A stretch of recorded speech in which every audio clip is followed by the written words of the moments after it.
No time to fear, Karel is so near because showtime is here. So on with the show, let's give it a go. Karel is the one that you need to know.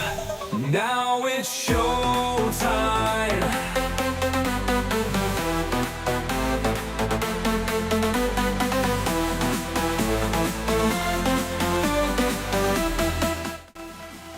Hello everyone, my little puppies, and a happy Thanksgiving. It is Karel, and you are once again in my kitchen because we're going to be cooking today. I hope you are. I hope you're done, actually. I hope by now you are done with the cooking, honey. Uncensored, unfiltered, unhinged. It's the Karel Cast. Listen daily on your favorite streaming service.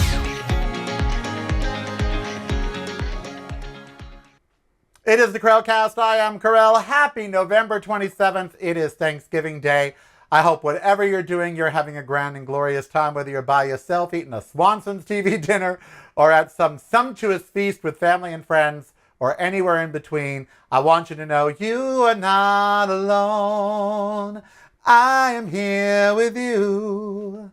And I hope we're going to have a great day. So today I thought I would go back because so many of you do not watch the videos that I post of cooking. I know because they've only gotten 80 views, 100 views, 200 views, whatever. So I thought today I would assemble all of the videos that I've done, not all of the videos, but some of the videos that I've done cooking various foods because, you know, it's a cooking day. It's Thanksgiving. It's a friend and family day. Whether you're having healthy alternatives like a Thanksgiving, which is a vegan Thanksgiving, or you've gone full bird or prime rib or whatever it is, I hope that you're at least going to enjoy it and have a great day. Or if you're just eating out, you might be having, you know, I'm going to Crossroads Kitchen later on with Steve. And I hope that no matter what you're doing today, you are taking the time to be thankful. Because I am. I am so thankful for you. I'm thankful for this kitchen. I'm thankful for my home, for my life, for my dog. I'm thankful for so much. I'm thankful for you guys, of course. And the ability to record in my kitchen and have a wireless microphone and just all the little things that make life. I'm thankful for this huge refrigerator and every one of these fabulous knives on the I could murder, death, kill somebody right here, right now. Look at that.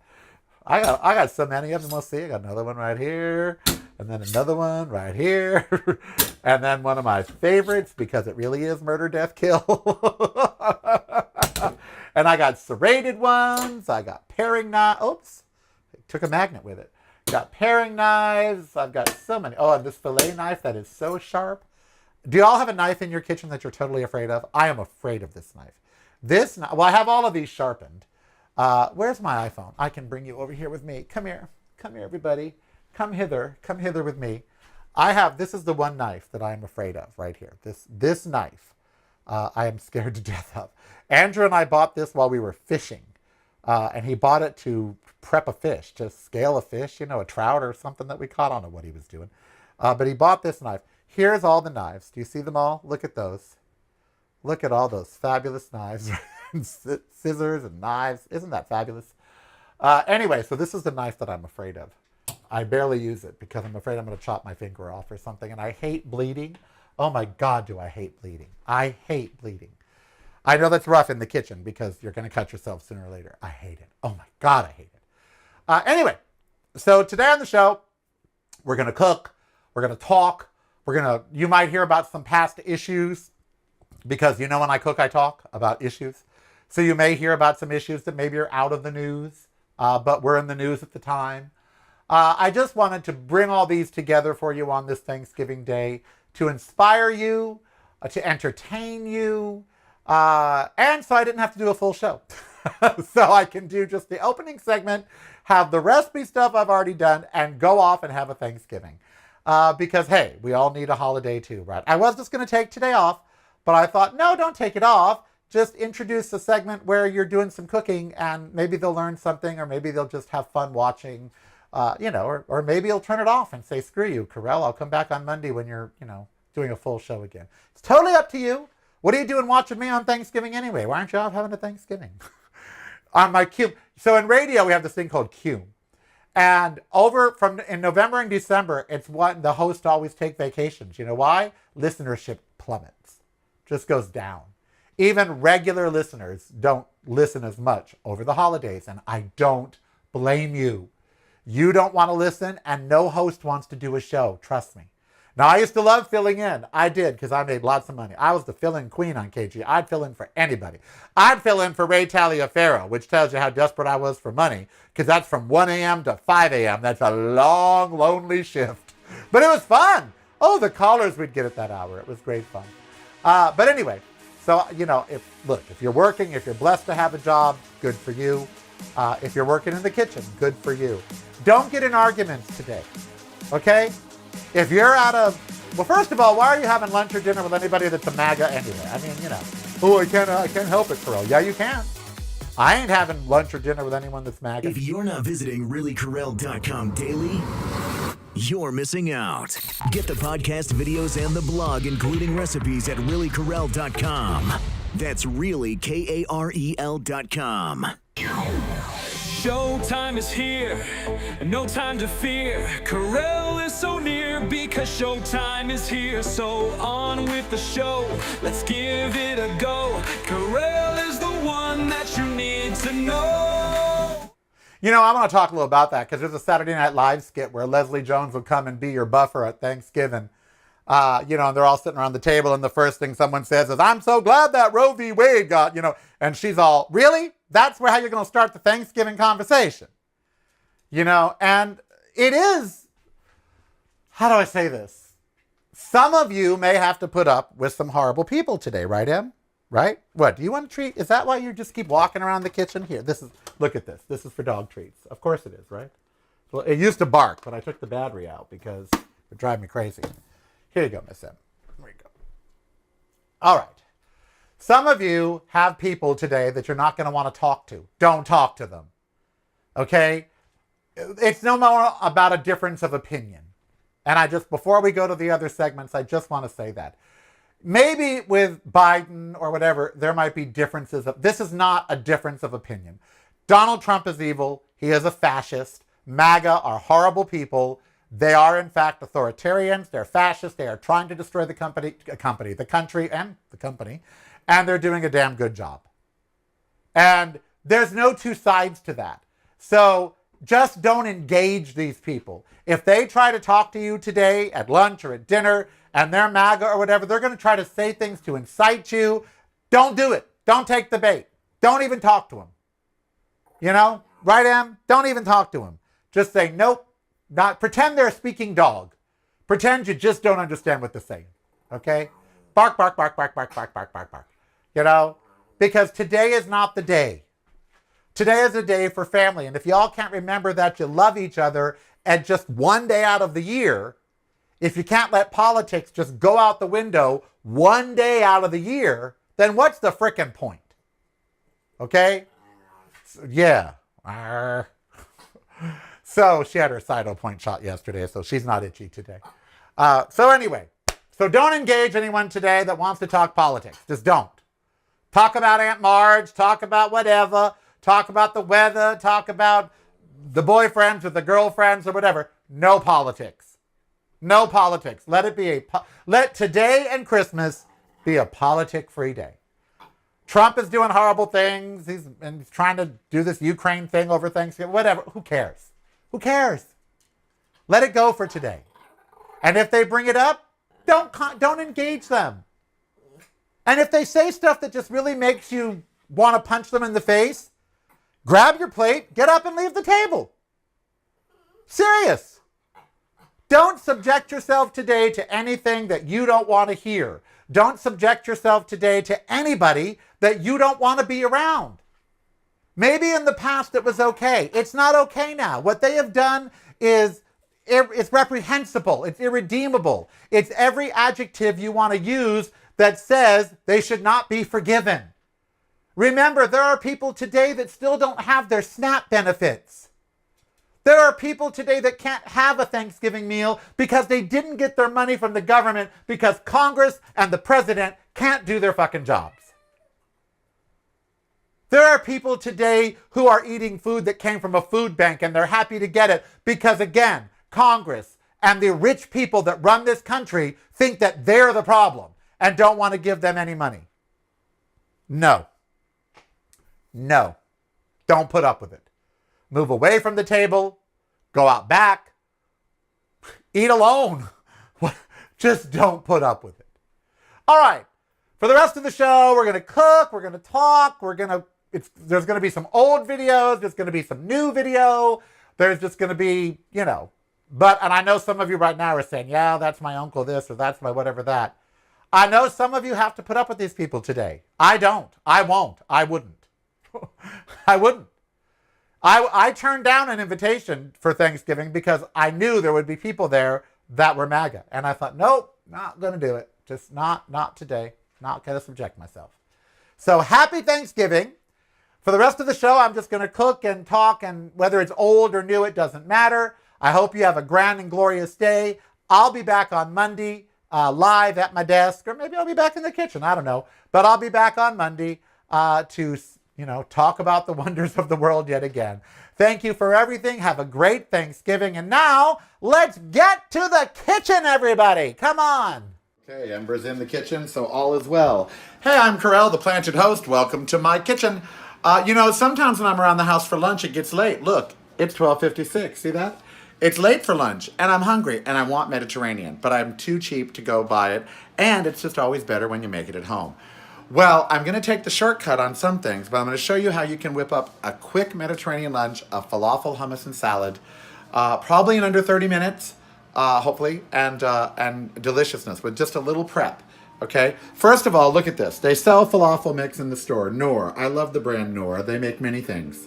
So with that falafel mix, all you have to do is put a third a cup of water, a couple tablespoons, a third a cup plus 2 tablespoons of water, and you mix it together, and you're going to want to let it set for at least 10 minutes. So just mix it together.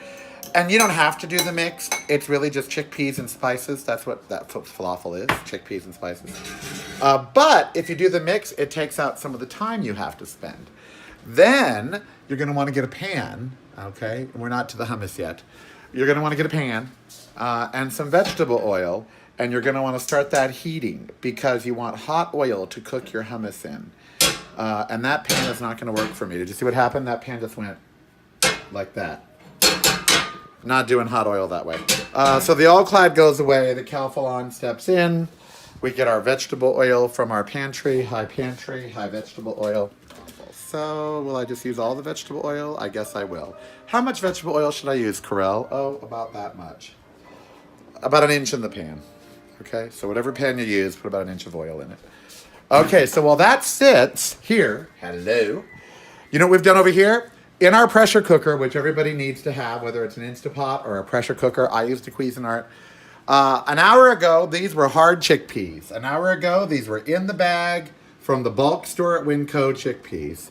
And now they are marvelously cooked chickpeas because I put 4 cups of water and 1 cup of chickpeas in the pressure cooker with 2 tablespoons of oil. What you get left is, this is aquafaba. You save this and use this to make meringues and all kinds of stuff. This is pure protein, kind of like egg whites. It's aquafaba.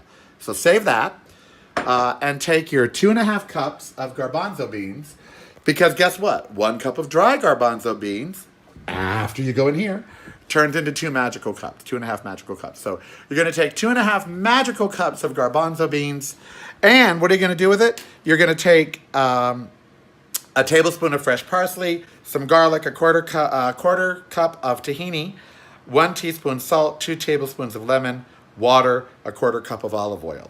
That, of course, will be on the website. I scratch everything in my kitchen. Tahini, you say. Karel, what is tahini? Where do I get tahini? Why would I have tahini? Tahini is just ground up sesame seeds. That's all it is. I buy it. You can buy it. You don't have to buy it. You can make it. You can just get some sesame seeds and toast them, and bam, you got your tahini. And I'm going to take the rest of those ingredients and we're going to whiz them around in there and make hummus. And then we're going to fry up the falafel balls, which I'll show you as I do that. Okay? On your mark, get set, cook. Okay, so at 12:56, I had nothing. I just had some garbanzo beans that I had made in the pressure cooker, which you should have on hand anyway. It is now 1:25, all right? So now I have that. What that is a salad with 3 kinds of lettuce, carrots, cucumbers, strawberries. We have pecans. We have craisins. We have, I'm sure I'm forgetting some deliciousness that's in there. We have the homemade falafel and the homemade hummus, and it's all right there, and it's all ready for me, and that at a restaurant would be 15 to 20 bucks. It really would. And I'm gonna have it with some homemade iced tea. So bon appetit, as my friend Julia Child would say. I am Karel, be who you wanna be, so it doesn't hurt anybody, especially yourself. The dishwasher is running. The sink is clean. Food processor put away. Stove is done. Everything else is done. All the pots and pans put away. And it's what? It is 2:01. So about an hour. About an hour to make hummus from scratch, falafel, salad. I have leftovers of all of it. It could be a meal for someone else. Sorry. No excuse not to get into your kitchen. No excuse to not cook for yourself. No excuse to not eat better. I am Karel, the planted host. Yes, it just got dark because when I get out my kitchen, honey, I get out my kitchen, okay? Alrighty, it is the Karel Cast, and I am Karel, and I'm so very glad you are joining me. Today we're going to be in the kitchen talking topics from Trump on trial to TikTok bans, but I'm also going to be showing you, as you know, avian flu is in the news right now. All kinds of chickens have been infected, and now cows and cow's milk is being affected, unpasteurized cow's milk, although they have found the virus in pasteurized milk. They're just saying that that virus is probably dead because it got pasteurized. However, as you know, I'm a vegan and I don't have to deal with any of that. So today, while we talk topics, I'm going to show you how to first make your own egg substitute and then how to make a quiche out of that. And to do that, first of all, for the egg substitute, we are going to have 1 cup of mung beans. We are going to have 2 cups of soy milk. We're going to have a 1/4 cup of, let me get it out of the, sorry for moving away from the camera, but I forgot. I'm going to be using Earth Balance that I melted. The recipe calls for oil. However, Earth Balance is mostly oil. And it has a little buttery flavor, so it'll be good. So we're going to use a 1/4 cup of Earth Balance, which is oil basically. And then we're going to use a 1/4 cup of nutritional yeast. We're going to use a 1/2 teaspoon of garlic powder, a 1/2 teaspoon of smoked paprika, 2 tablespoons of baking powder as a caking agent, and then 1 teaspoon of salt, and the magic ingredient, which is kalam nalik, which is black sea salt. It tastes of sulfur. It tastes like egg. And all of that's going to go in here, and it's going to make your Just Egg. Because Just Egg is too expensive in the store. Will it be just like Just Egg? It will not, because they use a mung bean isolate. These are mung beans, better known as Moong, M-O-O-N-G, Dal, D-A-H-L.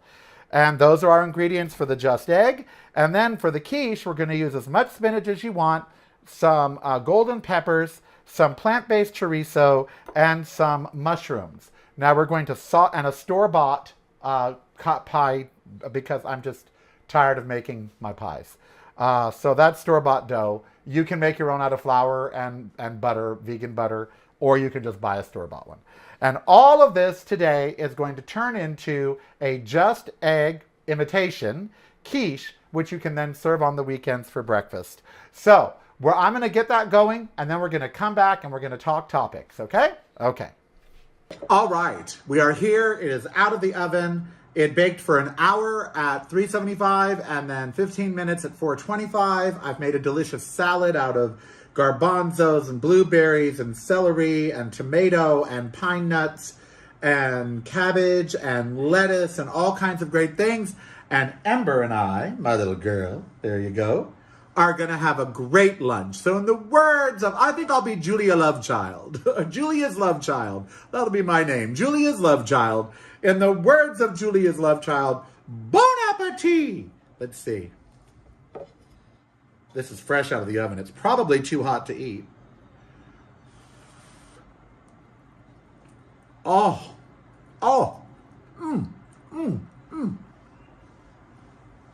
Want to support the Karel Cast? Then like and subscribe the YouTube videos at the Really Karel channel. Just go to youtube.com/reallykarel, that's Karel, and subscribe to the most exciting YouTube stream available today. If you're not visiting reallykarel.com daily, you're missing out. Get the podcast videos and the blog, including recipes, at reallykarel.com.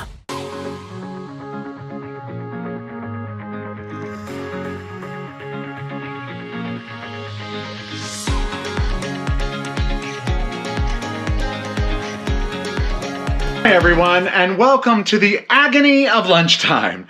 Now, first of all, I am so blessed, and if you have choices in your life as to what you're going to eat and when you're going to eat it, you are blessed, so count your blessings. But I always argue, do I go out to eat? Do I stay home? I buy food, and it's so expensive to go out. So today I'm like, well, what am I going to do? I'm hungry. I don't want to do a big elaborate thing. What am I going to do? So the first thing I did was took some jasmine rice and put it in my Cuisinart, the Cuisinart pressure cooker, so I can have quick rice. It makes it in like 5 minutes. I've got the Ninja going, and that's going to be for the veggies. And over here, what we've got going on over here is, oh, look at all those veggies. We've got carrots, we've got mushrooms, we've got broccoli, we've got cauliflower, green peppers, eggplant, bok choy, and tofu. Oh, and spinach. And we're going to put that with this Tasty Bite vegan coconut korma sauce I found on sale at Sprouts. And then we're going to put that over the rice. And that's going to be lunch. And it'll be delicious and healthful and fabulous. So it's basically just, that's 1 carrot, a small amount of broccoli, small amount of mushrooms, small amount, like half a red or green pepper, like a quarter head of cauliflower, a quarter of an eggplant, 2 stalks of bok choy, and 1/3 of a package of tofu. So that's what we have there, and then a handful of spinach. And the rice, I used a cup of rice in here with just 3/4 cups of water, and we'll get that. So let's see how it turns out, shall we? So first things first, we're going to put some trusty oil in the Ninja here. Good glug of oil. Just put all those veggies in there. Put the tofu in first to brown it. So in goes the tofu to brown. And then the rest of the vegetables, cook them down, put in the sauce, call it a day. Could that be any easier? I mean, I don't know, I mean, I did have to chop. Chop, chop, chop, chop, chop.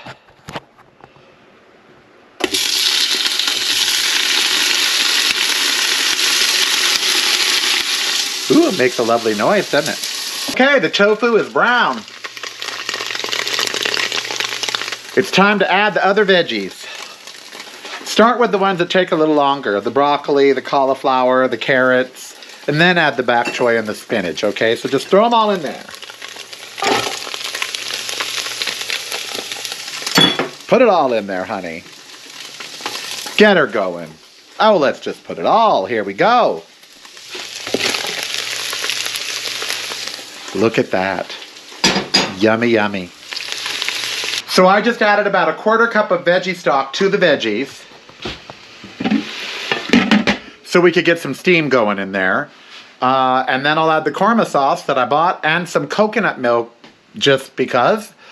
Canned coconut milk, by the way, not the one you buy to drink, but canned coconut milk, along with the korma sauce, and that'll be lunch. I'm really bummed I don't have any peas. I don't even have any frozen peas, but oh well.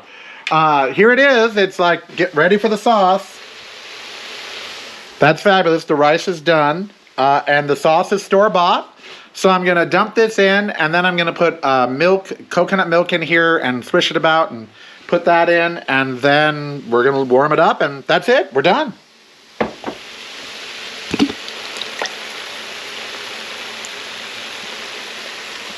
Okay, see, now to clean that out, we got the coconut milk. By the way, do y'all have one of these still? Thank you, Randall. I have one, thanks to a listener and a viewer named Randall. All right, so we're going to put some milk in there, shake it about, and do the hokey pokey in the kitchen. How many of you do the hokey pokey in your kitchen as you shake it all about? Shake it all about. How many of you make a really big mess when you do that? with one hand and while holding a camera.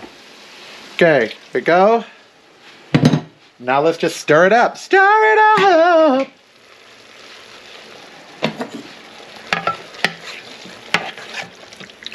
There it is, veggie korma. Just like I went to the Indian restaurant. Let me get the rice, let me get this going, and we have lunch. All right, I have tasted this already, and it is restaurant quality. We have about 3/4 cup of rice in there, and there's the veggie korma. Looks good, tastes good. We're gonna scoop it up. That's 2 servings, by the way, only because of the sauce. The sauce is where all the calories are. There's no calories in the veggies, really. And the tofu's got minimal, but the sauce has a lot of calories, and the coconut milk. So as long as you don't overdo on the sauce, you should be good. Let's scoop it up, shall we? Here we go. All right. Oh my God, that just looks so good. Oh, one look at that.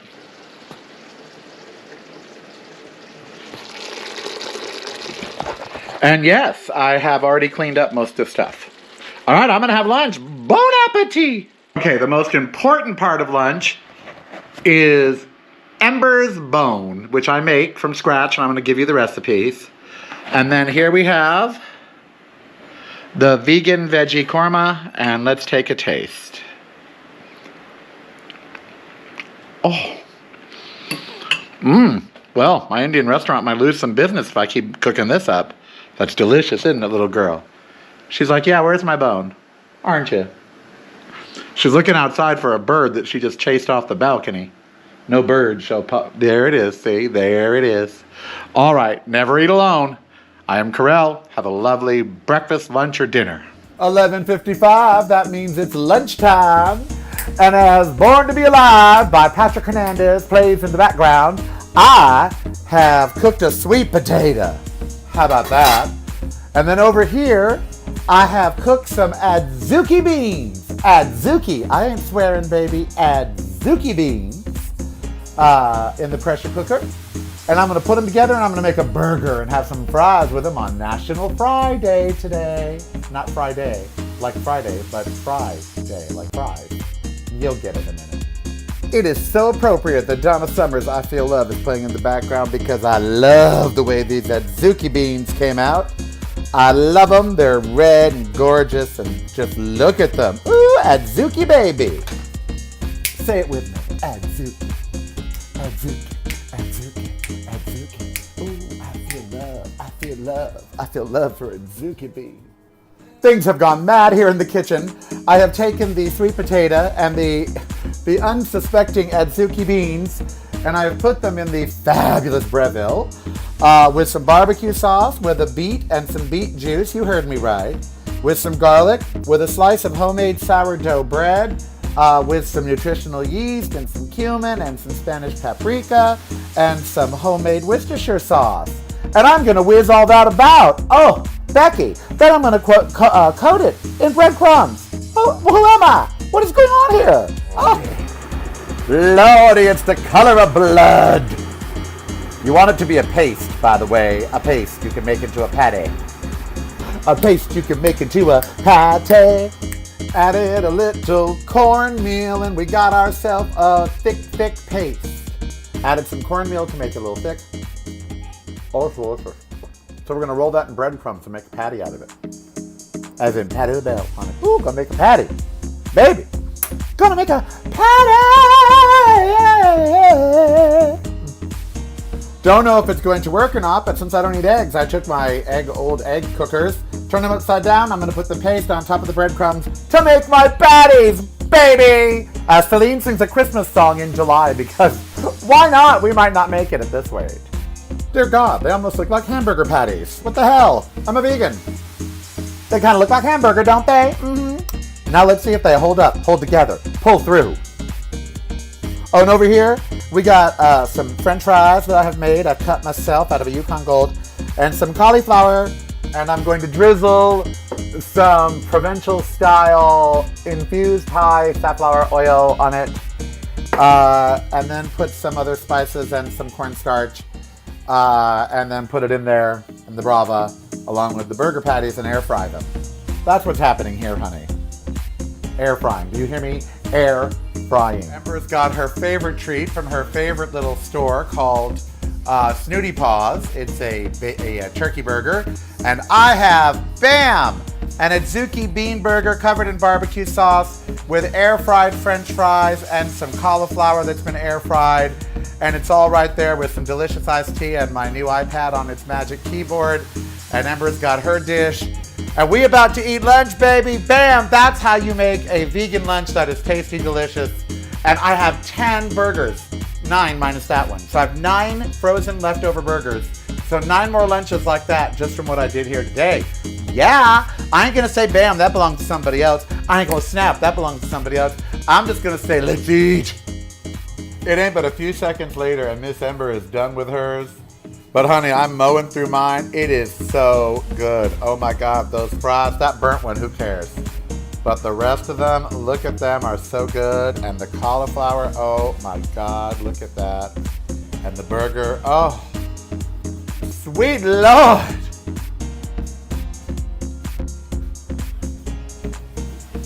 That's good.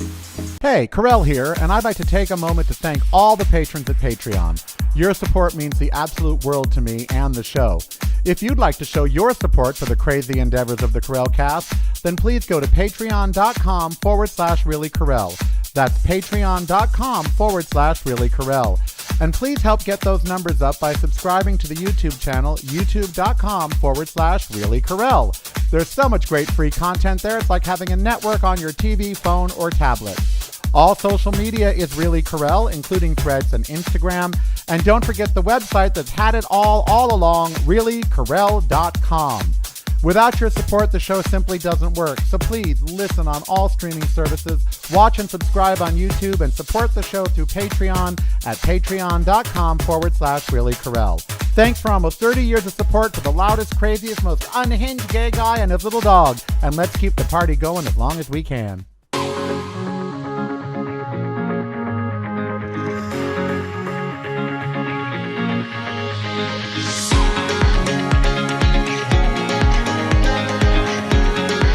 I'm Karel, and welcome to the Planted Host, your partner in surviving and thriving 6-minute edition.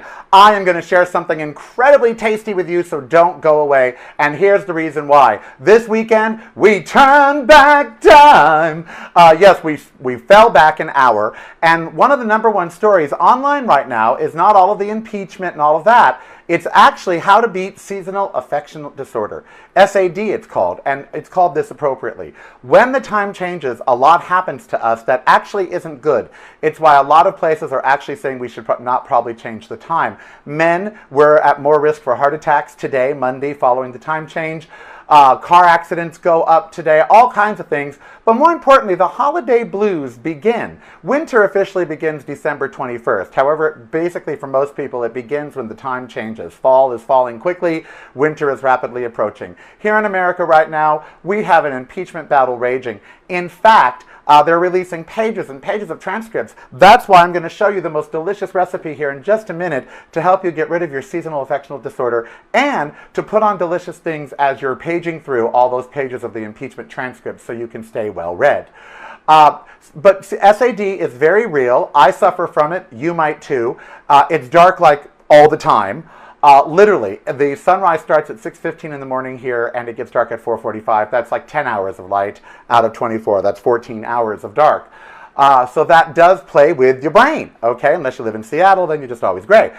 So because it does play with your brain, I wanted to try to help you through it. Now, there's a few things you can do to not be depressed over this holiday season. First of all, pick a finger.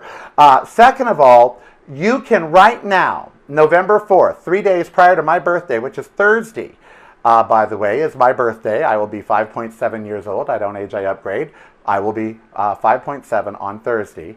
I'm so excited about that, actually. My birthday, Daniel's coming. His mother just passed away, but he's still coming to town. Very exciting.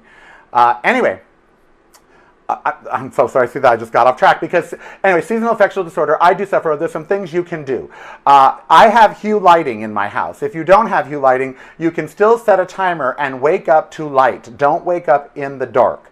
Okay, that's not good. So if you have to get out of bed for work or for whatever reason at 5 or 5:30 in the morning, have a light on when you wake up. And it doesn't have to be uberly bright. It just have a light on when you wake up. That, of course, will help you get going in the morning because we are affected by light and dark, our circadian rhythm. Second of all, get in the sunshine more. As much as you can. Get in the sunshine even more right now. It's very important. And eat good food because over the winter, you're going to try to carbo load. And I don't want you to turn into little gorditas between now and the new year and then have to worry about it because even plant-based eaters get fat, ask Buddha. So with that being said, and with seasonal SAD being the #1 story outside of the impeachment, which what do I have to say about that? He should already be thrown out of office. I don't want to hear anything about him. I don't want to hear anything until they're throwing him in jail. That's what I want to hear. He needs to go to jail. And if he wins in 2020, we are a sad country. It is a sad state. And we're going to need the pumpkin butter that I'm about to show you how to make even more. Because this week is going to be about really simple recipes that you can make that are plant-based that are going to make you feel better so you don't have SAD. So how many of you have seen right now in the store, very cheap, 100% pure pumpkin? I want you to buy some. I want you to buy at least a 15-ounce can, but go ahead and get a 30-ounce can because what you're going to make is pumpkin butter. How many of you love pumpkin butter? How many of you forget it? How many of you have never had it? You should make some. Here's what you do. The recipe is going to be at the end of this for those of you that subscribe.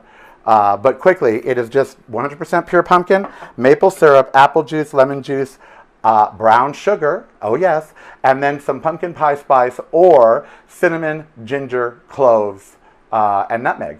And that's it. And you cook it for 20 minutes on top of the stove, and then you put it in the refrigerator, and then you pull it out of the refrigerator for a big reveal on your big talk show because you've already pre-made the pumpkin butter, and it's delicious and marvelous, and it tastes yummy, and oh, let's get some on my finger. Now see, you can smear this on a variety of things, including your best, lover.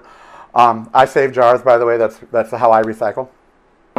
So you can smear that on a variety of things and get rid of your seasonal. And when you cook it, you're going to fill the house with the smell of pumpkin and cinnamon and the holidays, and it's going to make you feel better. Okay, so cooking this actually makes you feel better. That's why I wanted to do it today because the #1 story online right now, outside of impeachment, is how to beat the holiday blues. This week, we're going to talk about setting realistic budgets so you don't go overspend on the holidays because a recession is coming. The Feds have dropped the interest rates yet again.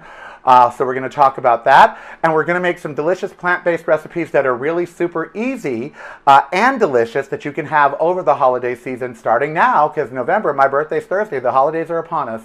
And you can have them in your fridge and have them on hand for people when they come by, including this delicious pumpkin butter, which now I can throw on anything, some toast that I can make in my Brava oven in just 3 minutes, and bam, they'll think I'm so fabulous. I am Karel. Don't forget, we are supported through Patreon. Thanks to each and every one of you. Go to my website, reallykarel.com, subscribe on YouTube, and give through Patreon. It's at my website, and follow me on all social media, reallykarel.com. Damn, this pumpkin butter is freaking good.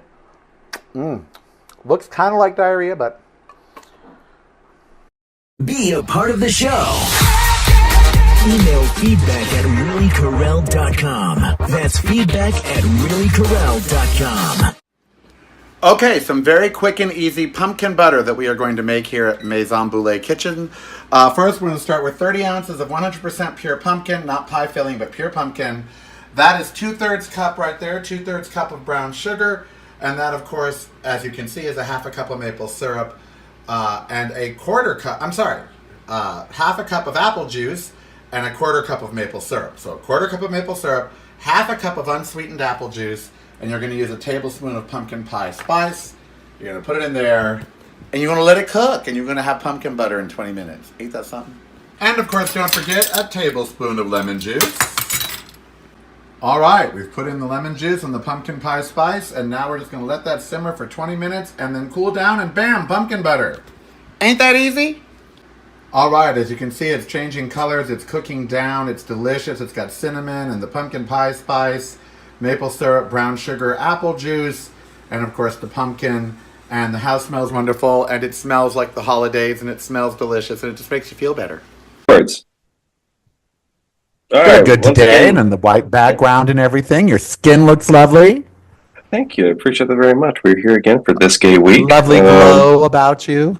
And so today, things may or not be flowing. Today, tell me you follow Carter. Tell me you follow Carter. Who's Carter? Cooking with Carter.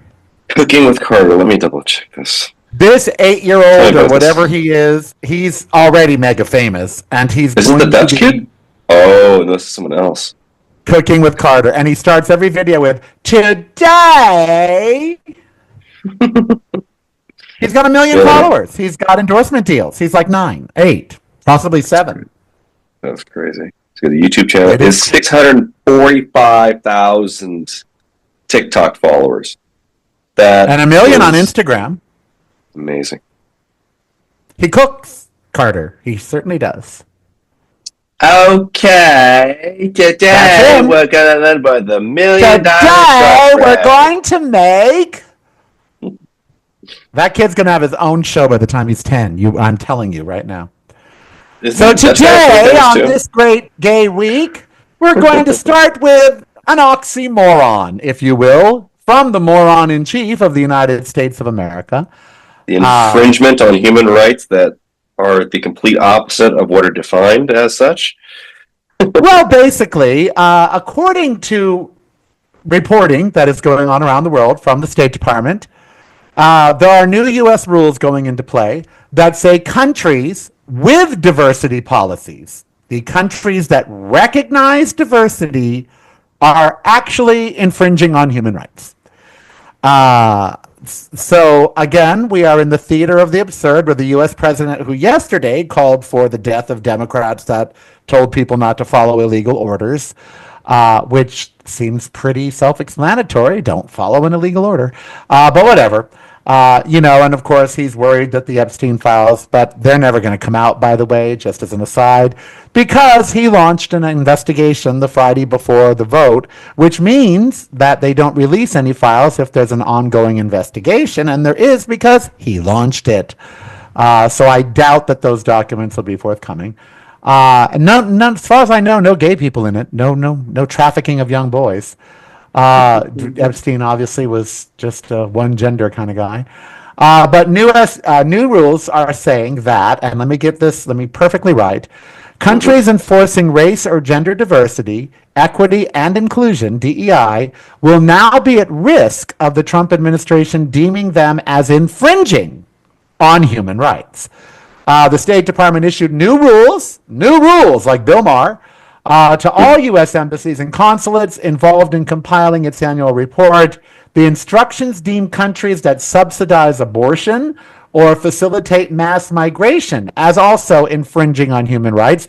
That means Ireland, France, Canada. You all are great traditional infringers allies of here. the United States, basically. Yes, are now infringers. The changes, which the State Department says are intended to stop, quote, destructive ideologies, because somehow racial and gender equity, diversity, and inclusion is a destructive ideology, have been condemned by rights campaigners who argue that Trump administration is redefining long-established human rights principles to pursue his ideological goals and force those on other nations. Well, no shit. It's a huge shift in Washington. And it's a huge shift in our State Department's foreign policy and how they treat other countries. A senior State Department official said the new rules were, quote, a tool to change the behavior of governments.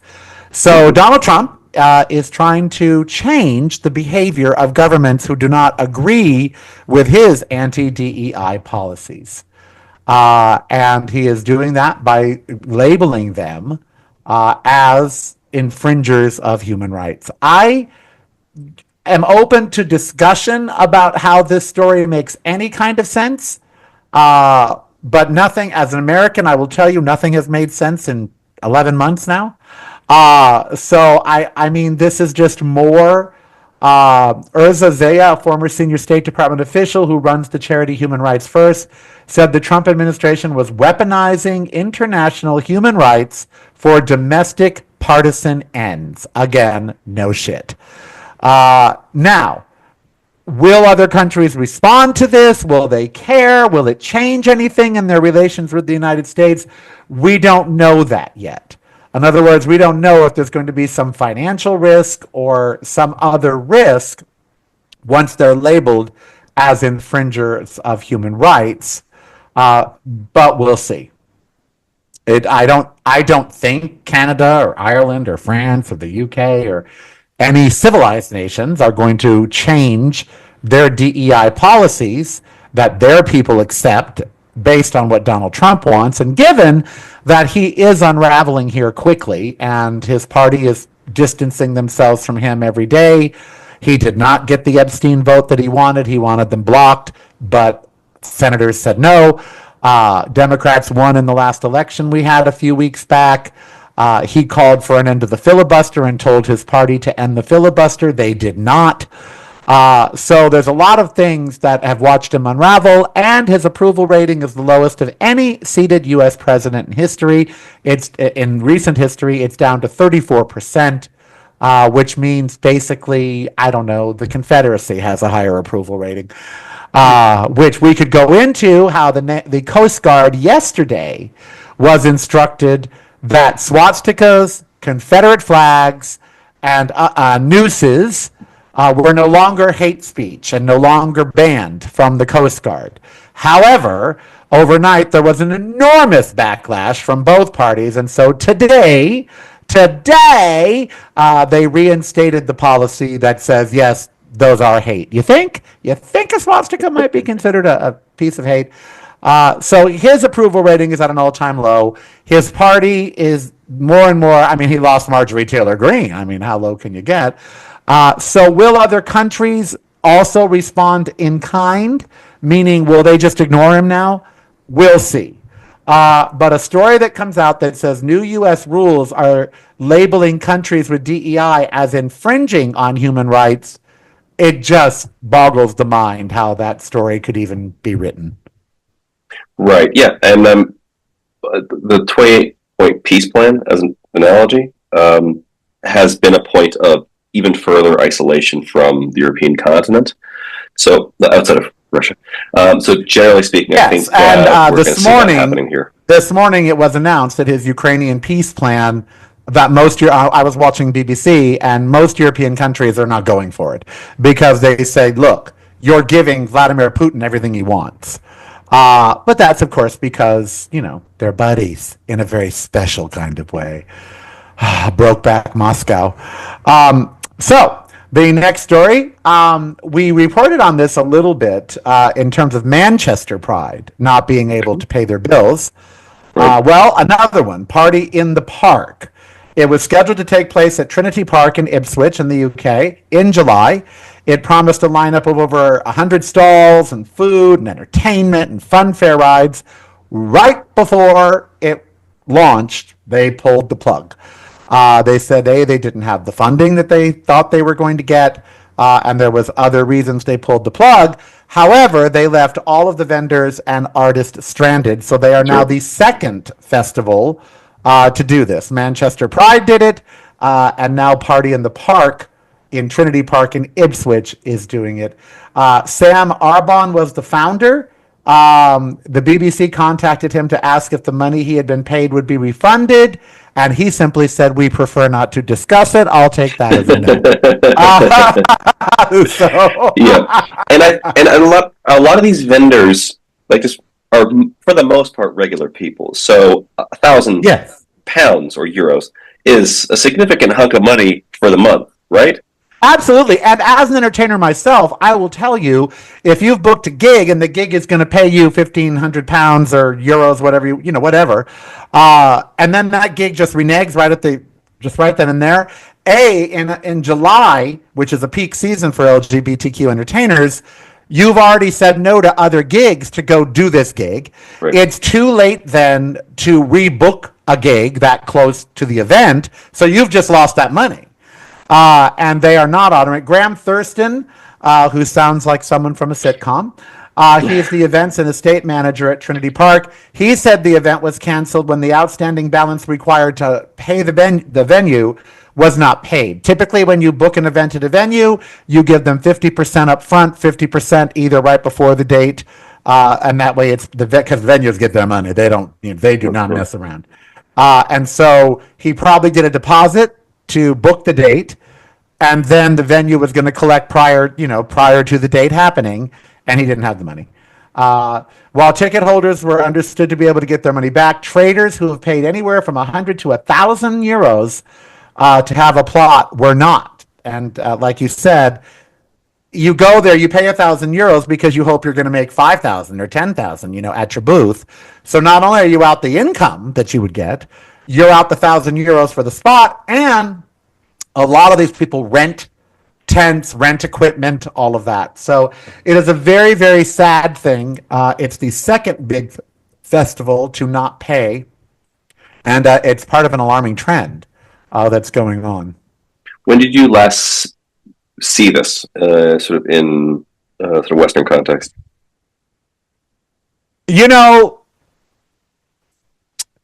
It's this last year, actually, since Trump took office. Prior to that, either LGBTQ organizations didn't make the commitments to the artists, meaning they just told artists, we can't pay you. If you want to come and perform, come and perform. Or they paid the top 2 or 3 artists, the big ones, like let's say RuPaul was doing, although she doesn't really do Pride, but let's say Grace Jones, who does Pride festivals. So they would pay Grace, and then maybe a couple artists under Grace, and then everyone else is just expected to donate their time because they're gay and don't you want to donate your time to the festival. So festivals in America, A, don't normally make that kind of commitment, and B, up until Trump, had the funds to pay the artist because of DEI funding and grants and other things. Once Trump took office, and that money immediately dried up. It didn't go in a trickle. Corporations, the minute Trump took office, as we've discussed, they saw that they didn't pay to be nice to the gays anymore, so they just cut their money immediately. And several Pride organizations here in the United States had to either cancel their festivals or scale them back, or tell the entertainers they just can't pay them. They did tell them in advance, though. They did not just the day of go, oops, guess what? So that's the difference. But in America, this has happened since Trump. I don't know that in the UK if this is happening because of Trump, but as we see, he is trying to export his hatred, and I think some of it is sticking. I was going to send you a story, I did not, about another African nation, of which there are now 30 that are anti-gay, and I saw an incredible small documentary on how Africa did not used to be anti-gay. Everyone thinks that Africa was always this bit. No, actually. Most African nations didn't care. A, they had bigger fish to fry. And B, it just really wasn't on their radar. They didn't get that involved in the sex lives of the people that live there. However, the religious right in this country for the last 30 years in America has spent a lot of money exporting their hatred to other countries, sending people over, making financial investments, paying people to be anti-gay, paying governments to be anti-gay. So evangelicals and other anti-gay people in America, the authors of Project 2025 included, have very much exported their hatred to African nations. And it was a concerted effort. It was not just happenstance. They decided years ago that they wanted African nations to be anti-gay, and now they are. Most of them turned that way because it was profitable for them to do so, and not because their people were. Typically, Africans are not anti-gay. The average rank and file African. However, their governments, totally different story. So, yes, that's not good. Let's go to Ireland, shall we? I love Ireland, been there many times. Enoch Burke is returning to prison. Who is this man, you say? Well, he's an Irish teacher, and he's got the J.K. Rowling's disease. He's got a real problem with trans people. And so he, and members of his family, by the way, according to Justice Cregan in Ireland, have engaged in a deliberate, sustained, and concerted attack on the authority of civil courts and the rule of law. Now, why has he done this? Because Mr. Burke was told to stay away from this school. He's refused to obey a court order to not trespass at Wilson's Hospital School in County Westmeath for 3 years. He was told, do not go back to this school for 3 years.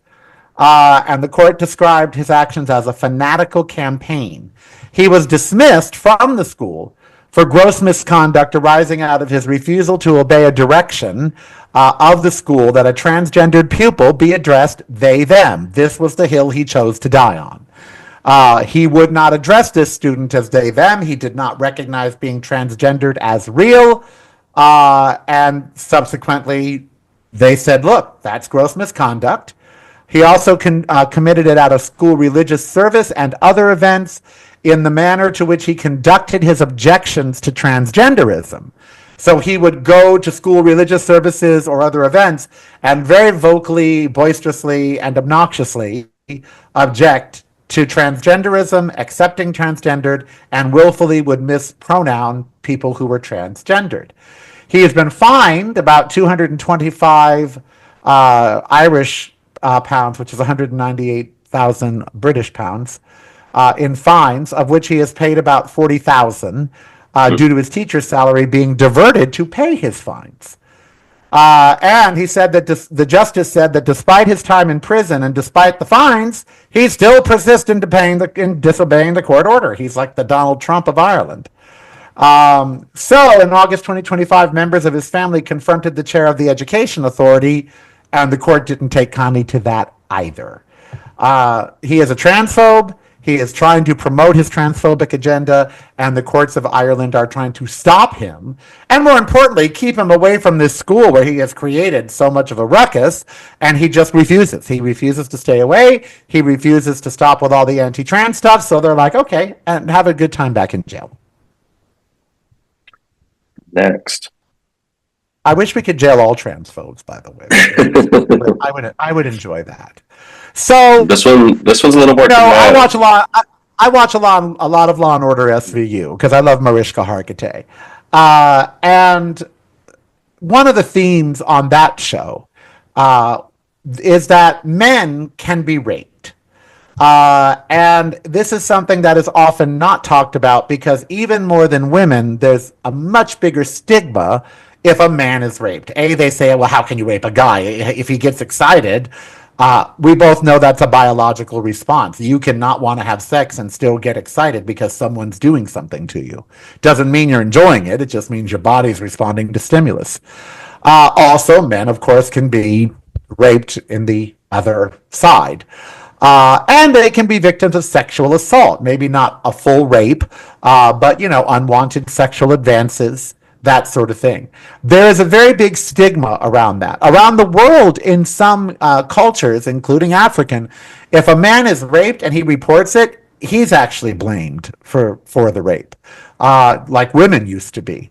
So there's a gay lawmaker who decided, his name is Josh Newberry, he decided he wanted to challenge the stigma of male victims of rape, and he went to the House of Commons and told his story. On International Men's Day. And he wanted to break the silence surrounding this. So bravo to him. I'm sure that members of the House of Commons were squishing in their seats, just squirming and not very happy. But he did do it in hopes that in the UK and around the world, he would, in fact, raise awareness on International Men's Day that he was raped 10 years ago after having his drink spiked. We have less than a minute on This Gay Week with Scott and I. Thank you all for joining us on this whirlwind cavalcade. And don't worry, the world as it spins is going to remain a gay place, so there'll be more stories next week. It's broadcasting from a completely different point of view. Yours. Listen daily to the Karel Cast on your favorite streaming service.